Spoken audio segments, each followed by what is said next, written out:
ಯಲಹಂಕ ವಿಧಾನಸಭಾ ಕ್ಷೇತ್ರದ ಶಾಸಕರು, ಜನರಿಗೋಸ್ಕರ ದಿನನಿತ್ಯ ನುಡಿಯೋ ನಾಯಕರು, ಯಲಹಂಕ ಕ್ಷೇತ್ರದ ಜನರ ಅಚ್ಚುಮೆಚ್ಚಿನ ನಾಯಕರಾದ ಸನ್ಮಾನ್ಯ ಶ್ರೀ ಎಸ್.ಆರ್. ವಿಶ್ವನಾಥ್ ರವರು, ಯಲಹಂಕ ನಗರ ಮಂಡಲ ಬಿಜೆಪಿ ಎಸ್ಸಿ ಮೋರ್ಚಾ ಅಧ್ಯಕ್ಷರಾದ ಶ್ರೀ ಮುರಳಿರವರ ಹುಟ್ಟುಹಬ್ಬದ ಪ್ರಯುಕ್ತ ಖಾಸಗಿ ಹೋಟೆಲ್ನಲ್ಲಿ ಮೈಸೂರು ಪೇಟ ತೋರಿಸಿ ಹಾರ ಹಾಕಿ ತುಂಬು ಹೃದಯದಿಂದ ಸನ್ಮಾನಿಸಿ ಅಭಿನಂದಿಸಿದರು.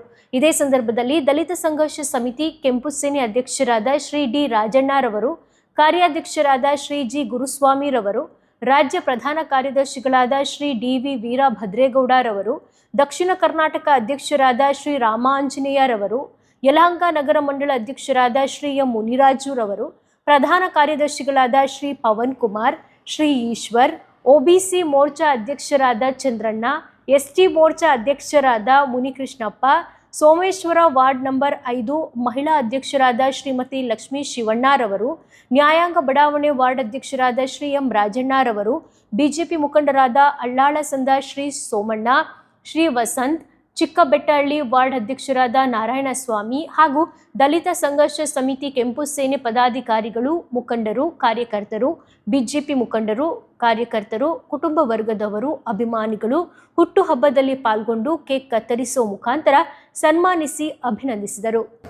ಯಾಕೆಂತ ಹೇಳಿದ್ರೆ ಇವತ್ತು ಯಾವುದೇ ಒಬ್ಬ ನಾಯಕ ಅಂತ ಅನ್ಸ್ಕೊಂಡವನು ಅವನ ಜೀವನದಲ್ಲಿ ಅಥವಾ ಅವನ ವೃತ್ತಿಯಲ್ಲಿ ಅವನು ಎಲ್ಲರನ್ನೂ ಸಮಾನತೆಯಿಂದ ಕೊಂಡೊಯ್ಯೋದ್ರ ಜೊತೆಗೆ ಆ ಕ್ಷೇತ್ರದ ಅಭಿವೃದ್ಧಿ ಆಗಿರ್ಬೋದು ಅಥವಾ ಅವರ ಗ್ರಾಮದ ಅಭಿವೃದ್ಧಿ ಆಗಿರ್ಬೋದು ಅಥವಾ ಒಬ್ಬ ಹೋಬಳಿಯ ನಾಯಕನಾಗಿರ್ಬೋದು, ತಾಲೂಕು ನಾಯಕನ ಅವರವರ ಏನು ನಾಯಕತ್ವ ಪಡೆದಿರ್ತಾರೆ ಆ ಅವಧಿಗಳಲ್ಲಿ ಅವರ ಒಂದು ಏರಿಯಾಗಳಲ್ಲಿ ಏನು ಉತ್ತಮವಾದಂಥ ಕೆಲಸ ಮಾಡೋದ್ರೊಂದಿಗೆ ಜನಗಳಿಗೆ ಸ್ಪಂದಿಸುವಂಥ ಕೆಲಸ ಮಾಡೋದ್ರೊಂದಿಗೆ ಪ್ರೀತಿ ವಿಶ್ವಾಸಕ್ಕೆ ಯಾರು ಪಾತ್ರರಾಗಿರ್ತಾರೆ ಇವರನ್ನ ಜೊತೆಯಲ್ಲಿ ಹೋದರೆ ಅಥವಾ ಇವರನ್ನು ನಂಬಿದ್ರೆ ಅಥವಾ ಇವ್ರ ಹತ್ರ ಹೋದರೆ ನಮ್ಮ ಕೆಲಸ ಆಗುತ್ತೆ, ನಮಗೆ ರಕ್ಷಣೆ ಸಿಗುತ್ತೆ, ನಮ್ಮನ್ನು ಎಲ್ಲ ರೀತಿಯಲ್ಲೂ ಇವರು ಸಮಾನವಾಗಿ ಕೊಂಡೊಯ್ತಾರೆ ಅನ್ನೋ ಭರವಸೆ ಇದ್ದಾಗ ಅಂಥ ನಾಯಕ ಎತ್ತರಕ್ಕೆ ಬೆಳೆಯೋದ್ರಲ್ಲಿ ಸಹಜವಾಗಿ ಎಲ್ಲರೂ ಗೊತ್ತಿರ್ತಕ್ಕಂಥ ವಿಚಾರ ಎತ್ತರಕ್ಕೆ ಬೆಳೀತಾರೆ. ನಾಯಕತ್ವದ ಭವಿಷ್ಯ ಕಾಣ್ತಾ ಇದೆ ಸರ್? ಖಂಡಿತವಾಗೂ ಕಾಣ್ತಾ ಇದೆ. ಅವರು ಈಗಾಗಲೇ ಕೆಂಪು ಸೇನೆಯಲ್ಲಿ ಉತ್ತಮವಾದಂಥ ಕೆಲಸಗಳು ಮಾಡ್ತಾ ಇದ್ದಾರೆ.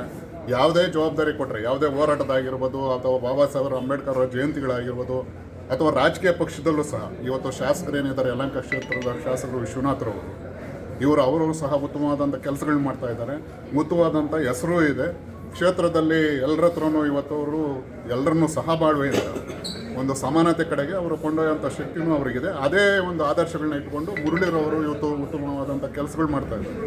ಪಾರ್ಟಿಯಲ್ಲಾಗಿರ್ಬೋದು, ಸಂಘಟನೆಯಲ್ಲಾಗಿರ್ಬೋದು. ಇವತ್ತು ನಾವು ನೋಡ್ತಾ ಇರ್ತಕ್ಕಂಥ ವಿಚಾರ, ಅದರಲ್ಲಿ ಮುಚ್ಚುಮರೆ ಏನಿಲ್ಲ ಅಥವಾ ಅವ್ರನ್ನ ಹೊಗಳಿಕೆಯನ್ನು ನಾವು ಮಾಡ್ತಾ ಇಲ್ಲ. ಏನು ಮಾಡ್ತಾ ಇದ್ದಾರೆ ಮುರಳಿಯವರು ಅದನ್ನೇ ನಾವು ಹೇಳ್ತಾ ಇದ್ದೀವಿ, ಅದನ್ನೇ ಮಾತನಾಡ್ತಾ ಇದ್ದೀವಿ. ಸಂಘಟನೆಯಲ್ಲಾಗಿರ್ಬೋದು, ರಾಜಕಾರಣದಲ್ಲಾಗಿರ್ಬೋದು ಅಷ್ಟು ಜನಸಾಗರ ಬರ್ತಾರಂದರೆ ಇದು ಸಾಮಾನ್ಯದ ಮಾತಲ್ಲ. ಯಾಕಂದರೆ ಅವ್ರ ವ್ಯಕ್ತಿತ್ವವನ್ನು ಗುರುತಿಸಿ ಅವ್ರ ಒಳ್ಳೆಯ ಕೆಲಸನ ನೋಡಿ ಮತ್ತು ಅವ್ರ ಹತ್ರ ಬರ್ತಾರೆ. ಯಾಕೆ ಬರ್ತಾರೆ ಅಂದರೆ ಪ್ರತಿಯೊಬ್ಬರಿಗೂ ಇವತ್ತಿನ ದಿವಸನೂ ಸಹ ಅವರು ಏನು ರಾಜಕಾರಣಕ್ಕೆ ಹೋದರು, ಸಂಘಟನೆಗೆ ಬಂದರು, ಅವತ್ತಿನಿಂದ ಇವತ್ತಿನ ದಿವಸವರೆಗೂ ಪ್ರತಿಯೊಬ್ಬರಿಗೂ ಏನು ಅವ್ರ ಕೈಲಾಗೋ ಸಹಾಯನ ಮಾಡ್ತಾನೇ ಇದ್ದಾರೆ ಸರ್. ನಾವು ಕಂಡು ಮಟ್ಟಿಗೆ ನಾವು ಹತ್ರದಿಂದ ನೋಡಿರೋರು ತುಂಬ ಬಡವರು, ಇವತ್ತು ತುಂಬ ಬಡವರು ಬರ್ತಾರೆ ಅವ್ರ ಹತ್ರ. ಅವ್ರಿಗೆ ಕೈಲಾದ ಸಹಾಯನ ಮಾಡಿಕೊಂಡು ಒಳ್ಳೆ ಕೆಲಸ ಮಾಡ್ಕೊಂಡು ಹೋಗ್ತಾಯಿದ್ರೆ ಅವರು ಇನ್ನೂ ಎತ್ತರಕ್ಕೆ ಬೆಳಿಬೇಕು. ಸಂಘಟನೆಯಲ್ಲಾಗ್ಬೋದು, ರಾಜಕಾರಣದಲ್ಲಾಗ್ಬೋದು. ಯಾಕಂದರೆ ಚಿಕ್ಕ ವಯಸ್ಸು ರಾಜಕಾರಣದಲ್ಲಿ ಒಳ್ಳೆ ಭವಿಷ್ಯ ಇದೆ. ಶಾಸಕರು ಅವ್ರನ್ನ ತುಂಬ ಒಪ್ಕೊಂಡಿದ್ದಾರೆ. ಈಗ ಒಬ್ಬರು ಶಾಸಕರು, ಒಬ್ಬರು ಮಿನಿಸ್ಟ್ರು, ಒಬ್ಬರು ಯಾರೋ ಆಗಲಿ ರಾಜಕಾರಣಿಗಳು ಒಪ್ಪಬೇಕಾದ್ರೆ ಚಿಕ್ಕ ಹುಡುಗನ್ನ ಅದು ಸರ್ವೇ ಸಾಮಾನ್ಯ ಯಾರು ಒಪ್ಪಲ್ಲ, ತುರ್ಕು ಬಿಟ್ಕೊಳ್ಳಲ್ಲ. ಅಂಥದ್ದನ್ನು ಅವ್ರ ಗುಣ, ಅವ್ರ ಕೆಲಸ, ಅವ್ರ ನಿಷ್ಠೆ, ಅವ್ರ ಪ್ರಾಮಾಣಿಕೆಯಿಂದ ನೋಡಿ ಅದರಿಂದ ಅವ್ರನ್ನ ಹತ್ತಿರದಲ್ಲಿ ಇಟ್ಕೊಂಡಿದ್ದಾರೆ. ಅವರ ಆಶೀರ್ವಾದ ತುಂಬ ಇದೆ. ಶಾಸಕರ ಆಶೀರ್ವಾದ ನಮ್ಮ ಮುರಳಿಗೆ. ನಿಮ್ಮ ಆಶೀರ್ವಾದ ಸರ್? ಎಲ್ಲರ ಆಶೀರ್ವಾದನೂ ಇದೆ ಸರ್. ಅವ್ರಿಗೇನಾದರೂ ಒಗ್ಗಟ್ಟಿಂದ ಕೆಲಸ ಮಾಡ್ತೀವಿ. ಅವ್ರಿಗೇನಾದರೂ ಅವಕಾಶ ಮಾಡಿಕೊಟ್ರೆ ಕೊಟ್ಟರೆ ಎಲ್ಲರೂ ಒಗ್ಗಟ್ಟಿಂದ ಕೊಡಲೇಬೇಕು. ಖುಷಿ ಇದೆ ಸರ್, ಕೊಟ್ಟೇ ಕೊಡ್ತಾರೆ.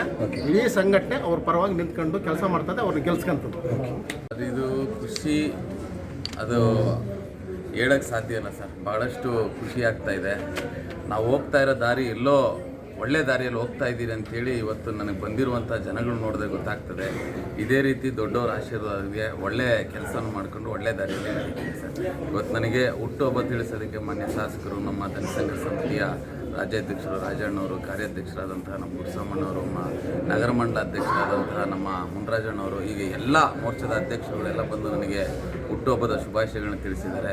ಇದಕ್ಕೆ ನಾನು ಆಭಾರಿಯಾಗಿರ್ತೀನಿ. ಎಲ್ರಿಗೂ ತುಂಬು ಹೃದಯದ ಧನ್ಯವಾದಗಳನ್ನ ನಾನು ಹೇಳ್ತಾ ಇದ್ದೀನಿ. ಈ ಜನ ಜಾಸ್ತಿ ಆದಷ್ಟು ಜವಾಬ್ದಾರಿನೂ ಜಾಸ್ತಿ. ಖಂಡಿತ ಸರ್. ಈಗ ಪ್ರೀತಿ 1 ವರ್ಷ ಪಡ್ಕೊಂಡಿರೋದನ್ನ ಇನ್ನು ಅದನ್ನು ನಾವು ಪ್ರತಿ ವರ್ಷ ಪಡ್ಕೊಂಡು ಹೋಗೋದು ಭಾಳಷ್ಟು ದೊಡ್ಡ ಜವಾಬ್ದಾರಿ. ಯಾಕಂತ ಹೇಳಿದ್ರೆ ನಾವು ನಡೆಯೋದು, ನಮ್ಮ ನಡವಳಿಕೆ ಎಲ್ಲರೂ ಸಹ ನೋಡ್ತಾ ಇರ್ತಾರೆ.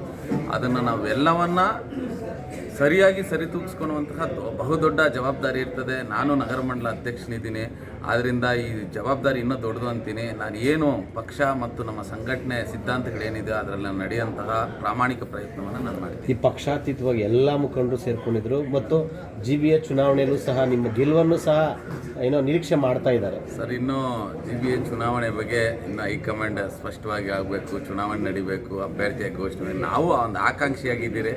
ಎಲ್ರಿಗೂ ಒಂದು ಆಸೆ, ನಮ್ಮ ಇವರಿಗೆ ಸಿಕ್ಕಿದ್ರೆ ಒಳ್ಳೇದಂತ. ನಾನೊಂದು ಆಕಾಂಕ್ಷಿ. ಇನ್ನು ಪಕ್ಷದ ನಿರ್ಧಾರ ಇನ್ನೇನಾಗ್ತದೋ ಅದಕ್ಕೆ ತಕ್ಕಂಗೆ ನಾವು ನಡ್ಕೊಂಡಿದ್ದೀವಿ ಸರ್. ಒಳ್ಳೆಯದಾಗಲಿ. Okay, thank you sir. 100ಕ್ಕೆ 100 ಸತ್ಯ. ಬೆಳೆಯ ಶ್ರೀ ಮೊಳಕೆಯಲ್ಲೇ ಗೊತ್ತಾಗುತ್ತೆ ಅನ್ನೋದು 100% ಕರೆಕ್ಟ್ ಇದೆ. ಅವರು ಅದೇ ರೀತಿಯಲ್ಲಿ ಮುಂದುವರಿತಾ ಇದ್ದಾರೆ. ಅವರು ಮಾಡುವಂಥ ಸಾಮಾಜಿಕ ಸೇವೆ, ಸಾಮಾಜಿಕ ಕೆಲಸಗಳು ನಾವು ಹೇಳ್ಕೊಳ್ಳೋಕ್ಕೆ ಆಗಲ್ಲ. ಇಷ್ಟು ಚಿಕ್ಕ ವಯಸ್ಸಲ್ಲಿ ಅಷ್ಟೊಂದು ಪ್ರಭುತ್ವದಿಂದ ಬಡವರಿಗೆ, ದೀನದಲಿತರಿಗೆ ಸಹಾಯ ಮಾಡೋದ್ರಲ್ಲಿ ಅವರು ಎಷ್ಟು ಕೊಡುಗೆ ದಾನಿ ಅಂದರೆ ಹೇಳೋಕ್ಕೆ ಆಗಲ್ಲ. ಅವರು ದಿನನಿತ್ಯ ನಾನು ಬೆಳಗ್ಗೆ 9 ಗಂಟೆಯಿಂದ ರಾತ್ರಿ 7-8 ಗಂಟೆವರೆಗೂ ಇರ್ತೀನಿ, ಜೊತೆಲೇ ಇರ್ತೀನಿ. ನಾವು ಅವ್ರು ಮಾಡೋವಂಥ ಸಹಾಯ ಅಂತ ನಾವು ಕಣ್ಣಾರೆ ಕಂಡಿರೋದು. ಅವ್ರ ಮನೆ ಹತ್ರಕ್ಕೆ ಬೆಳಗ್ಗೆ ಆದರೆ ಕನಿಷ್ಠ ಪಕ್ಷ ಒಂದು 10 ಜನ ಬರ್ತಾರೆ. ಹಾಸ್ಪಿಟ್ಲ್ ವಿಚಾರ ಇರ್ಬೋದು, ಮದುವೆ ವಿಚಾರ ಇರ್ಬೋದು, ಅಥವಾ ಯಾರಾದರೂ ಸತ್ತೋಗಿರ್ಬೋದು, ತಿಥಿ ಮಾಡೋಂಥ ಕಾರ್ಯ ಇರ್ಬೋದು, ಪ್ರತಿಯೊಂದು ಕೆಲಸಕ್ಕೂ ಅವರು ಸಹಾಯ ಮಾಡ್ತಾರೆ. ಹೆಚ್ಚಾಗಿ ಈ ಹಾಸ್ಪಿಟ್ಲಲ್ಲಿ ಇರೋಂಥ ರೋಗಿಗಳಿಗೆ ಅವ್ರಿಗೆ ತುಂಬ ಹೆಚ್ಚು ಸಹಾಯನೂ ಮಾಡ್ತಾರೆ. ಅಂಥ ಒಂದು ಹೃದಯಶೀಲ ಇದೆಯಲ್ಲ ಈ ವಯಸ್ಸಲ್ಲಿ, ಅದು ನಿಜವಾಗ್ಲೂ ಸಹ ಒಂದು ವಿಸ್ಮಯ. ಇಂಥ ನಾಯಕತ್ವಕ್ಕೆ ಒಳ್ಳೆ ಜವಾಬ್ದಾರಿ ಸಿಕ್ಕಾಗ ಅದು ಜನಗಳ ಅದೃಷ್ಟ ಅಂದ್ಕೊಳ್ತೀವಿ. ಯಾಕಂದರೆ ಇಂಥ ನಾಯಕರಿಗೆ ಒಂದು ಸಮಾಜ ಸೇವೆ ಮಾಡೋಂಥ ಅವಕಾಶ ಸಿಕ್ಕರೆ ಅದು ನಮ್ಮ ಜನಗಳ ಅನುಕೂಲ, ಮತ್ತು ನಮಗೆ ನಮ್ಮ ಸ್ನೇಹಿತ ಈ ಒಂದು ಮಟ್ಟಕ್ಕೆ ಬೆಳೆದಿದ್ದಾನೆ ಅನ್ನೋ ಒಂದು ಹೆಮ್ಮೆ. ಯಾರು ಅಷ್ಟೊಬ್ಬ ಸ್ನೇಹಿತರನ್ನ ನಾವು ಹೆಮ್ಮೆ ಅಂತ ಹೇಳ್ಕೊಬೇಕಂದ್ರೆ ಅವ್ರು ಎಷ್ಟು ಒಳ್ಳೆ ಕೆಲಸ ಮಾಡಿರ್ತಾರೆ ಅಂತ ನಾವು ಅರ್ಥ ಮಾಡ್ಕೊಬೇಕು. ಬರೀ ರಾಜಕೀಯದೇ ಅಲ್ಲ, ಸಂಘಟನೆಯಲ್ಲೂ ಅಷ್ಟೇ. ಸಂಘಟನೆಯಲ್ಲಿ ಅವರು ಸಂಘಟನಾ ಚತುರ ಮತ್ತು ಯುವಕರ ಕಣ್ಮಣಿ ಅಷ್ಟೇ ಆಕರ್ಷಣೆ ಮಾಡ್ತಾರೆ. ಅವರು ಏನಾದ್ರು ಒಂದು ಕೆಲಸ ಮಾಡಬೇಕಂತ ಹೊರಟ್ರೆ ಅವ್ರ ಹಿಂದೆ ಸುಮಾರು 100-105 ಜನ ಹುಡುಗರೇ ಇರ್ತಾರೆ. ಅದರಿಂದ ಅಂಥ ವ್ಯಕ್ತಿಯನ್ನು ನಾವು ಪಡೆಯೋದು, ನಮ್ಮ ಸಂಘಟನೆ ಪಡೆದಿರೋದು, ನಮ್ಮ ನಗರ ಜಿಲ್ಲಾಧ್ಯಕ್ಷರಾಗಿರೋದು ನಮ್ಮ ನಿಜವಾಗ್ಲೂ ಸಹ ನಮ್ಮ ಸಂಘಟನೆಗೆ ಅದೃಷ್ಟ, ನಮ್ಮೆಲ್ಲರ ಅದೃಷ್ಟ. Okay, thank you.